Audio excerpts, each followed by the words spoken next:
Estás a punto de escuchar Alas de Búho, revista radiofónica con temas de actualidad explicados en voz de los expertos. Aarón Grajeda Bustamante y Jacobo Mendoza Ruiz nos llevan en un rápido vuelo a conocer asuntos de relevancia social vistos desde lo local. Comenzamos.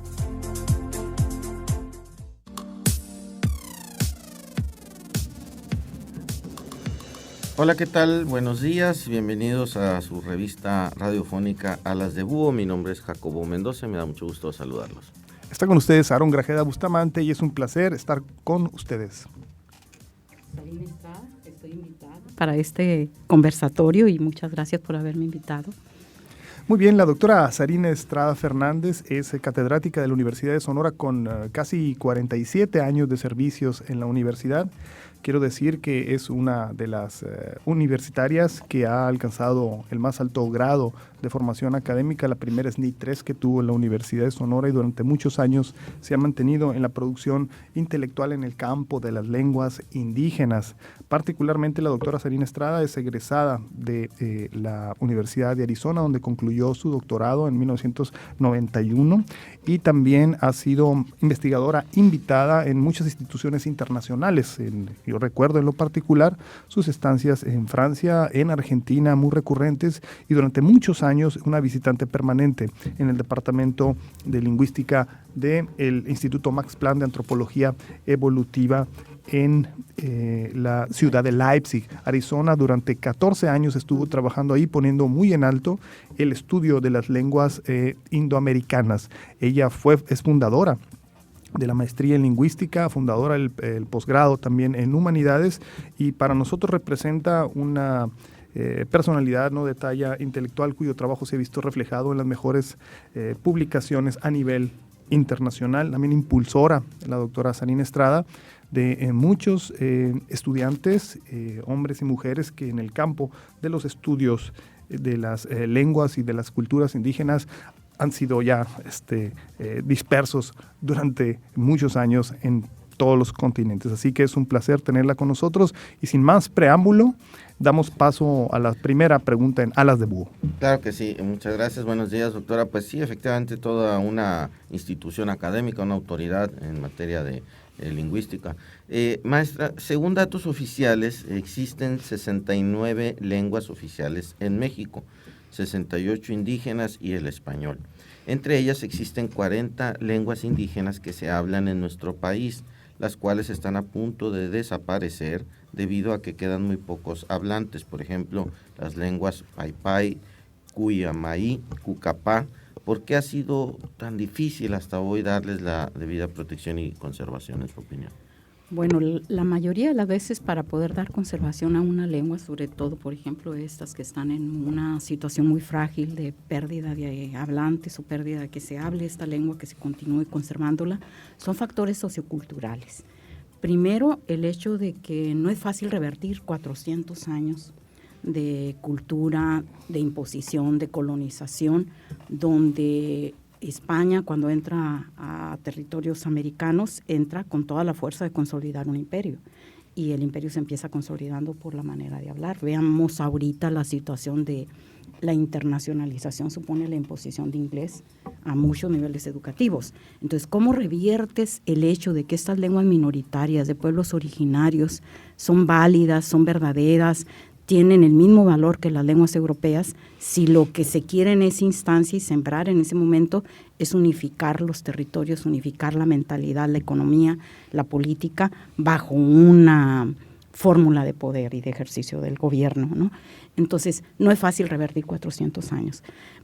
Por ejemplo, veamos un caso de ahorita, lo que es la situación de la equidad de los derechos de la mujer. No es fácil revertir cuando vienen los procesos desde antiguo, ¿verdad? Entonces, un factor es entender que estos idiomas tienen la misma calidad que las lenguas que nosotros hablamos como cultura derivada de los europeos visitándonos, ¿no? Y que por lo tanto tienen el mismo derecho de existir. Y una de las cosas que nosotros manejamos mucho en nuestra disciplina es que cuando se pierde una lengua, se pierde una cultura, una forma de pensar, una forma de entender el mundo. y que en lugar de empobrecernos por dominar varias lenguas, incluso algunas de ellas muy minoritarias, deberíamos de tratar de entenderlas para complementar el conocimiento del hombre. Así es, pues estamos conversando con la doctora Sarina Estrada Fernández, que es especialista en lingüística. Nuestros amigos pueden seguirnos en redes sociales en @alasdebúho para la cuenta de Twitter, así como en Facebook, Alas de Búho, revista radiofónica. A partir de 1994, en que se da el levantamiento zapatista, doctora, surgen muchas políticas federales para recuperar parte de esa herencia material e inmaterial que significan nuestros pueblos originarios, ¿no?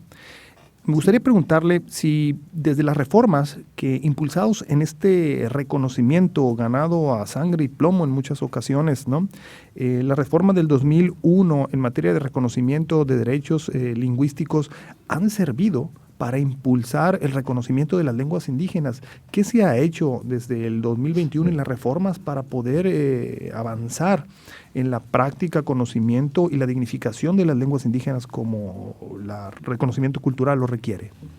Sí se ha avanzado y posiblemente la crítica sería que no lo suficiente, pero el problema viene siendo que la solución para revitalizar estas lenguas, para posicionarlas como con todo su derecho de existir, está en el mismo flujo y dinámica que todas las demás necesidades de la sociedad mexicana. Entonces, ¿cómo aceleras para que avance un ambiente, un ámbito, al mismo tiempo que los demás también compiten por necesidades que tienen, ¿sí? Entonces, lo que debería de ser es una reflexión en su lugar, y por eso se utiliza mucho el término de equidad.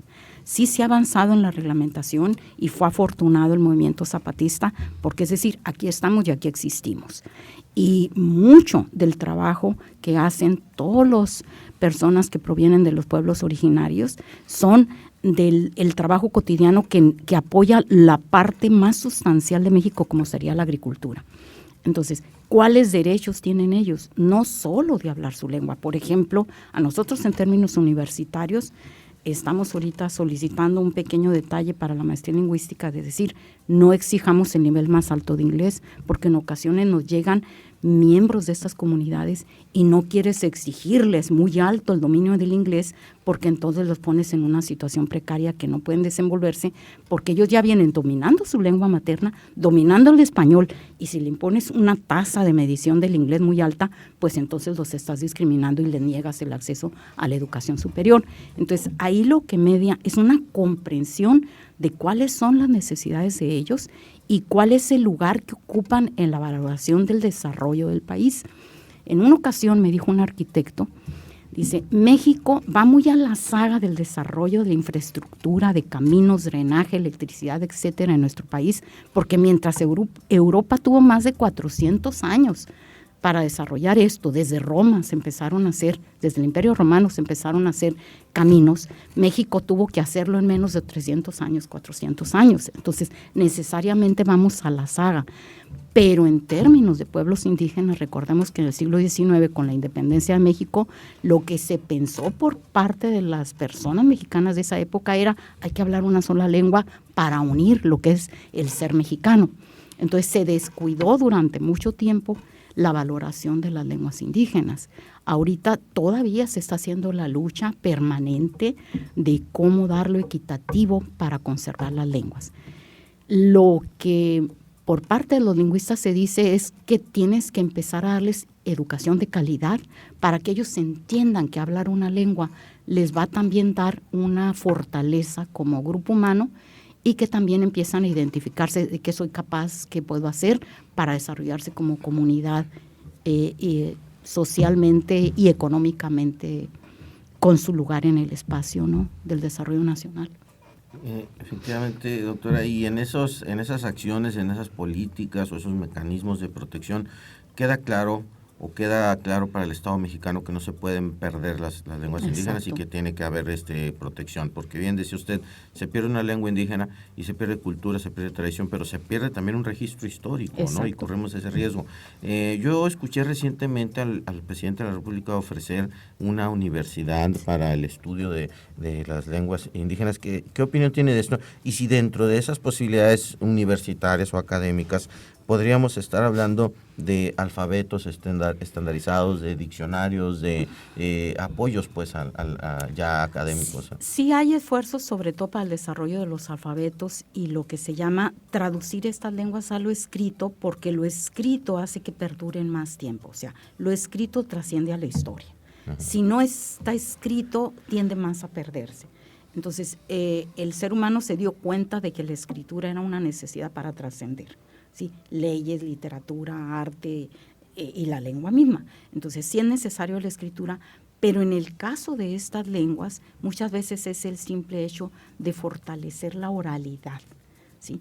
La oralidad significa espacios donde ellos oigan hablar su lengua, donde ellos escuchen cómo se cuentan historias, se cuentan chistes, se cuentan diferentes tipos de comunicaciones para sentirla adentro de sí mismos y entonces le tomen amor, porque muchas de estas poblaciones indígenas han sufrido discriminación y al sufrir discriminación terminan negándose a sí mismos, o sea, no quieren perpetuar su esencia, quieren perderla. Y esto es paradójico precisamente por la variedad de pueblos en México. Mientras unos renuncian a seguir siendo indígenas, otros fortalecen su espíritu de continuar con ello. Entonces, no puedes dar una solución homogénea a todos, precisamente por la diversidad y riqueza. México tiene mucha riqueza a ese respecto, comparado con otras naciones del mundo. Y entonces lo que necesita hacer como buscando las fórmulas que pueden funcionar para cada una de las comunidades y apoyar a los que vienen de esas comunidades que quieren desarrollar algo para que lo desarrollen. Uno es un orientador, pero en realidad la fortaleza tiene que venir de ellos. Se han hecho muchas definiciones, INALI tiene publicadas y distribución gratuita, no te puedo dar toda la relación ahorita por el tipo de charla. Se han hecho intentos de describir las lenguas, por ejemplo, Aarón dijo 47 años, todo el mundo va a decir qué edad tiene, ¿no? 47 años de trabajo, y a mí me maravilló el estudio de las lenguas indígenas después de una experiencia amplia. Por ejemplo, yo tomé 1 año de griego en la preparatoria, 3 años completos, o sea, 6 semestres de latín, tomé francés 5 semestres, tomé alemán 2 semestres, y cuando me dieron agua dije, yo quiero eso, ¿sí? Porque era el contraste tan amplio, además había llevado inglés, era el contraste tan amplio que me maravilló. Llego a Sonora y no había nada en la Universidad de Sonora no había casi lugares, ámbitos donde se pudiera estudiar la lengua indígena, y fue hasta 6 años después, cuando abrimos la licenciatura en lingüística, cuando digo, ahora sí me voy a poner a estudiar esto, y significa empezar de cero, ¿sí? Empezar de cero, de localizar dónde se hablan, quiénes la hablan, cómo son, literatura, y empezar a formar un edificio que afortunadamente hemos consolidado hasta cierto grado. Entonces, la cuestión es que sí se avanza, a veces no lo suficiente, porque son múltiples las necesidades que hay en la sociedad mexicana. Estamos conversando en Alas de Búho con la doctora Sarina Estrada Fernández acerca de los estudios lingüísticos en nuestros días. La pregunta obligada para entrar en temas ya mucho más locales, quisiéramos preguntarle cómo se halla el mapa de la vitalidad lingüística en Sonora en nuestros días. ¿Cuáles son las lenguas que representan mayor riesgo o vulnerabilidad? Y si la discriminación, aparte de ser social o política, es también económica, ¿no? Entonces, esas 2 preguntas. La discriminación es económica, ¿sí? Porque, por ejemplo, si tú acudes a las comunidades indígenas, y a veces las comunidades indígenas, por ejemplo, de los yaquis, que está en el cruce de la carretera, uno se ha acostumbrado a pensar en que ellos se tienen que hacer como nosotros. Y entonces eso ya es una mentalidad, vamos a decir, colonizante. No queremos entenderlos, queremos que ellos funcionen a como nosotros lo decidimos. Entonces, en realidad te tienes que poner en sus vestiduras, decir qué es lo que ellos necesitan para que uno pueda llegar a hacer algo que ayude a las lenguas indígenas. Entonces, por ejemplo, ellos tienen que generar espacios de uso de su lengua. Los yaquis lo tienen. Todo lo que es el gobierno tradicional se hace en yaqui, ¿sí?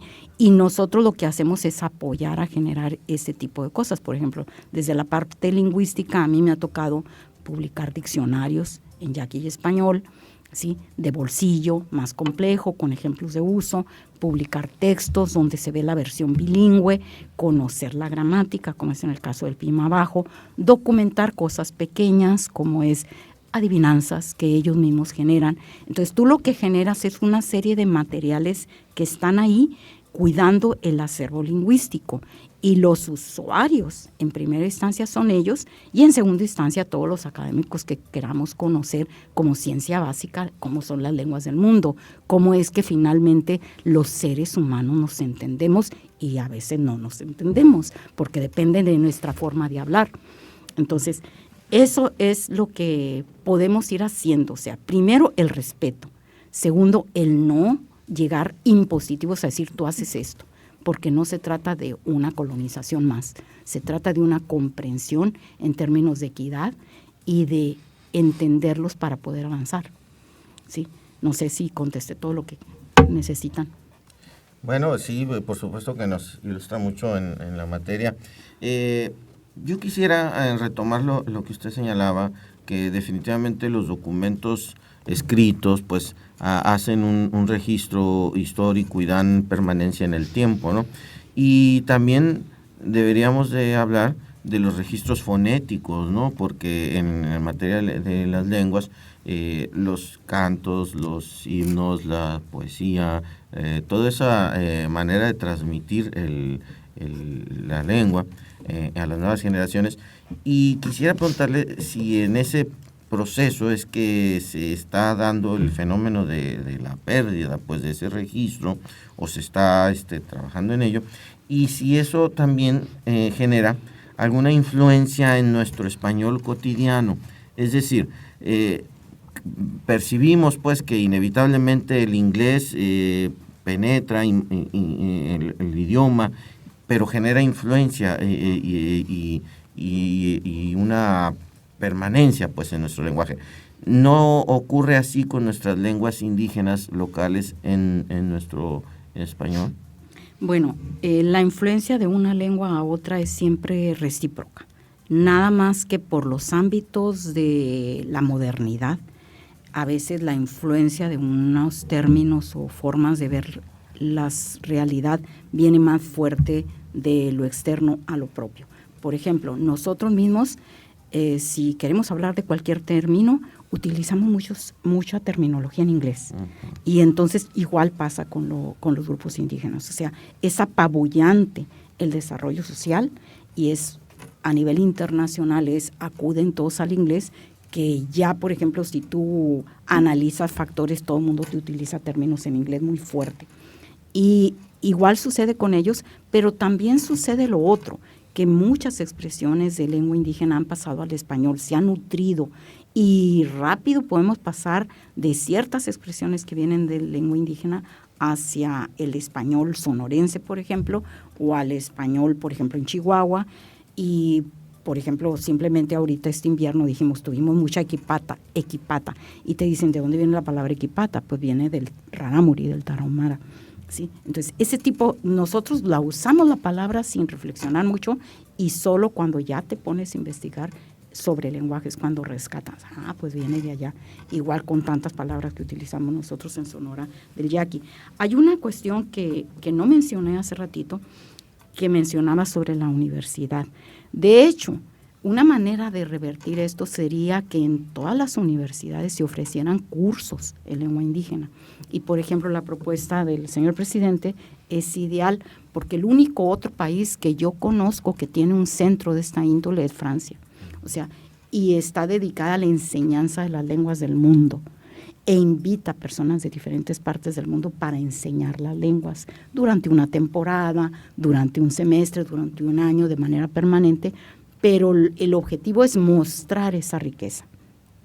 Y yo creo que eso sí se debería de impulsar, porque se tendría que dar la oportunidad que representantes de todas las comunidades pudieran enseñar su lengua, sea a los que son diferentes, que no la hablan, como a los mismos miembros de su comunidad.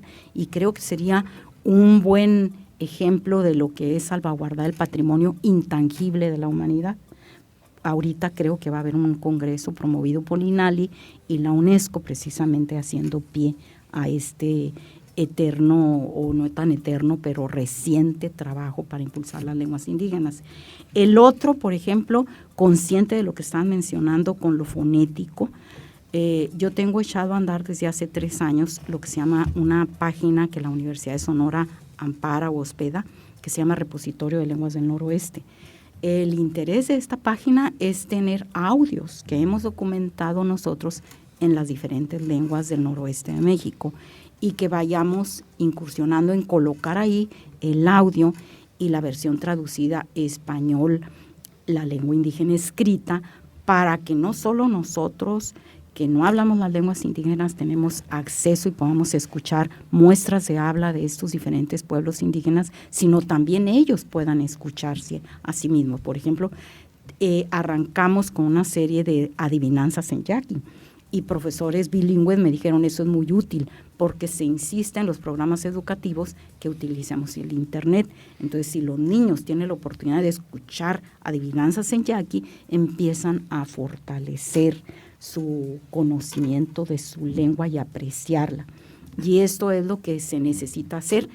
Claro que tienes que ir solventando riesgos en el proceso, como te dicen, cómprate un servidor, si no, no te van a tener mucha capacidad. Cosas de esa índole, ¿no?, que surgen en toda la naturaleza de proyectos de este tipo de índole que es complejo.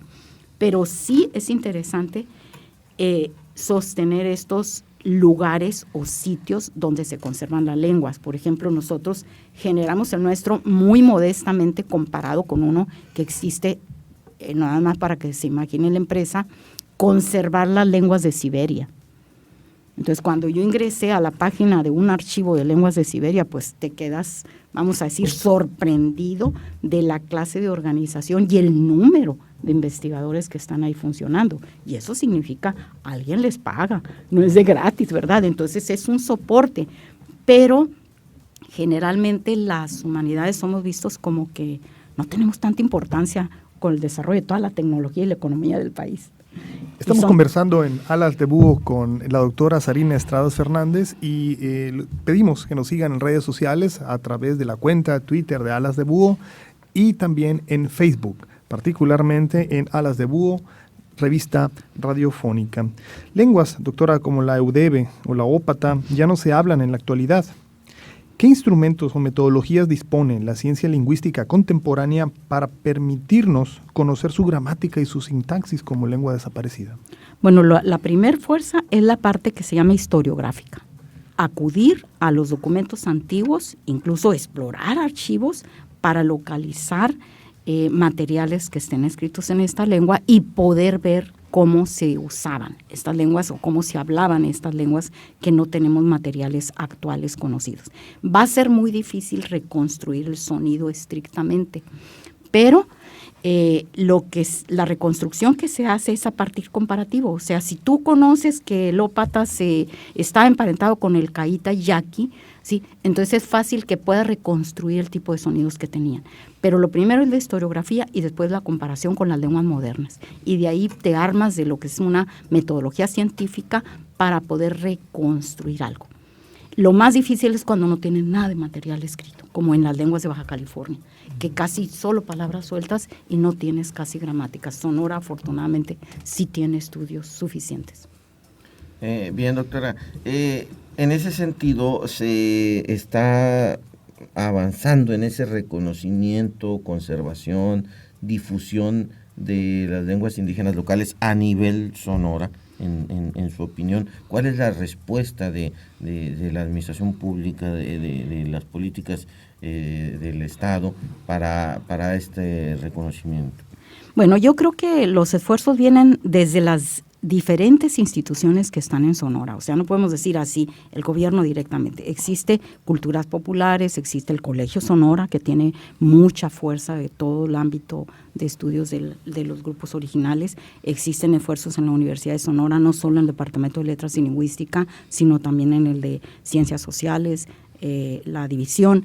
Entonces, son varios esfuerzos. Existen muchos esfuerzos desde la educación elemental, la primaria, las escuelas, no me sé tanto el nivel de preparatoria, los esfuerzos que se hacen en esta dirección, pero por ejemplo, en muchos tiene la Secretaría de Educación y Cultura tiene un apartado dirigido para la educación bilingüe, y también hay una red muy compleja de apoyos, ¿sí? Tener organizado todo ese panorama es difícil, porque también intervienen apoyos que vienen desde la federación, como sería el INALI, que es una institución abierta a la propuesta de proyectos para generar este tipo de proyectos. Culturas populares es otro, entonces es amplia la gama. Sí existen, pero pues bueno, las necesidades es como en salud. Siempre decimos, existen todavía las necesidades y nunca se tiene la satisfacción de haber resuelto el todo. ¿Por qué? Porque es lento. A veces, pues también seamos francos, de la salud al idioma, pues prioridad la salud, ¿verdad? Entonces no podemos ser ciegos en decir desconozco la importancia de la salud frente a la conservación de un idioma, y hay un justo equilibrio, pero nunca decir al mismo nivel y con los mismos presupuestos, ¿verdad? En un minuto, doctora, pues ya nos vamos en nuestro programa. ¿Apoyan o perjudican las redes sociales el uso de lenguas indígenas? Apoyan totalmente. Entonces, por ejemplo, nosotros ahorita estamos tratando de intentar tener un segundo diccionario de aplicación en teléfono celular, porque ya existe uno, y esta segunda aplicación es precisamente vaciar ahí algo que ya hemos publicado, el diccionario ya aquí de bolsillo, ¿sí? Donde queremos tenerlo ahí como una aplicación en celular para que se use y que ojalá pudiera ser en otras lenguas, pero lo ideal sería con su audio. Lo que nos abre otro tema que ya sería la aplicación tecnológica en el campo de su especialidad. Pues hablando de redes sociales, queremos decirles que Alas de Búho ya tiene su canal en YouTube, pueden seguirnos ahí. Bueno, pues agradecerles su preferencia, y doctora, muchas gracias por tan interesante exposición. Pues gracias a ustedes por haberme invitado. Hasta la próxima. Hemos escuchado una emisión más de Alas de Búho, revista radiofónica con temas de actualidad explicados en voz de los expertos. Te esperamos el próximo miércoles a las 10 horas para conocer mejor nuestra realidad social y emprender juntos el vuelo. Alas de Búho.